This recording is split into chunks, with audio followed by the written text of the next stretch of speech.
Bonjour Antonin Louchard. Les lecteurs du réseau des médiathèques et les instituteurs et institutrices des classes avaient quelques questions à vous poser. Donc on vous les présente et vous nous y répondrez. Ah, bien volontiers.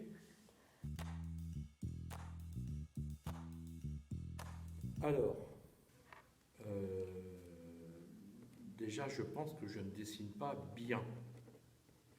Je ne suis pas du tout un virtuose du dessin. Disons que j'ai quelques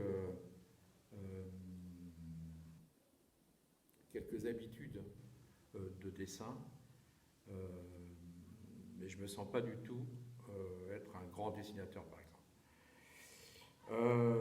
Et comment j'ai appris? Alors, j'ai appris en dessinant, comme on apprend la musique en jouant et en faisant ses gammes. J'ai appris à dessiner en dessinant depuis que je suis tout petit. Donc, je n'ai pas fait d'école d'art, mais j'ai suivi pendant 2 ans des cours dans une association, des cours de dessin, de peinture. Euh, mais j'ai donc principalement appris comme ça, dans mon coin, en autodidacte, sur le tas. Et pour être franc, sur le tard, parce que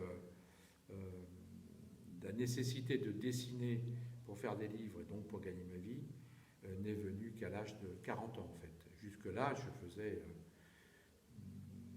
dessinais à peu près tout ce que je voulais et n'importe quoi et de façon assez impulsive et souvent maladroite.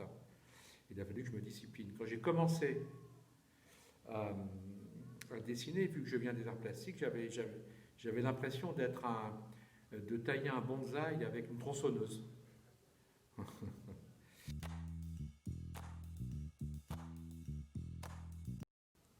Le plaisir du dessin, justement.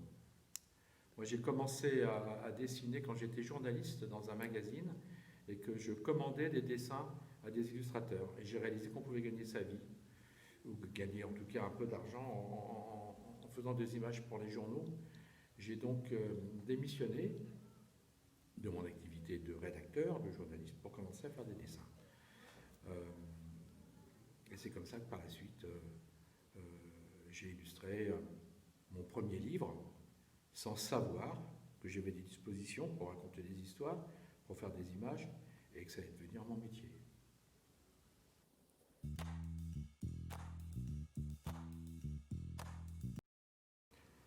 Alors, j'ai travaillé beaucoup, mais comme la plupart des professionnels de la profession, on passe sa vie à dessiner, à écrire, ça vous prend vos nuits, vos week-ends et tout ça. Et maintenant, avec le recul, l'âge aidant, euh, je, je travaille, euh, je vais le formuler comme ça, je travaille de façon plus efficace et moins dilettante, désinvolte qu'autrefois. Parce que le dilettantisme c'est bien, mais du coup on s'éparpille beaucoup. Donc je recentre beaucoup mon travail et je passe moins de temps sur ma tablette graphique ou mes feuilles de.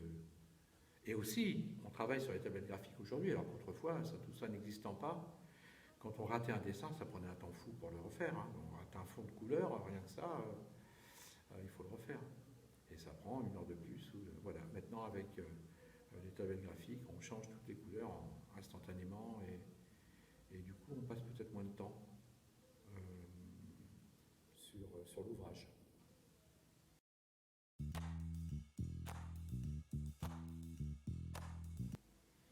Alors, je travaille assez exceptionnellement, mais toujours avec curiosité, avec plaisir, avec d'autres euh, personnes.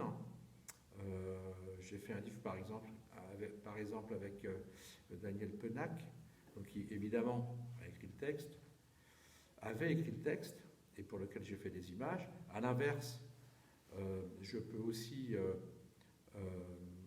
proposer un texte à un illustrateur comme le texte de ce livre Ceci n'est pas un livre, qui lui fera les images. Et j'aime bien ça parce que ça nous sort un peu de la solitude de ce métier où on fait un peu tout seul, tout le temps, et de façon assez isolée. Donc ça nous socialise un peu.